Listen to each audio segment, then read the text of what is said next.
ఎన్నికల్లో గెలిచిన తర్వాత ఎన్డీఏ కూటమి ఎంపీ అభ్యర్థి సీఎం రమేష్ చోడవరం ఇచ్చేశారు. స్థానిక ఎమ్మెల్యే కేఎస్ఎన్ఎస్ రాజు మరియు టీడీపీ జనసేన బీజేపీ శ్రేణులు ఘన స్వాగతం పలికారు.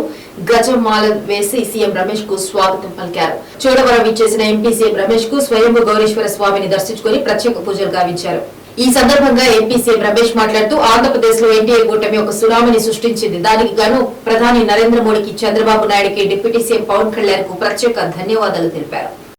అధికారులని ఇక్కడ వైఎస్ఆర్సీపీ నాయకులను కూడా వదిలే ప్రసక్తి లేదు.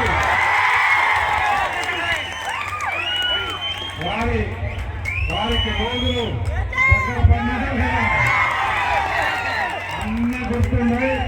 ఇక్కడ నాయకులతో అన్ని విషయాలు తెలుసుకున్నా కాబట్టి ఎవరిని వదిలే ప్రసక్తే లేదు. కొంతమంది అప్పుడే మేము తెలుగుదేశంలోకి వస్తాం, జనసేనలోకి వస్తాం, భారతీయ జనతా పార్టీలోకి వస్తాం అంటున్నారు. నేను ఒకటే చెప్తున్నా, ఇక్కడ డంపింగ్ యార్డు లేదు.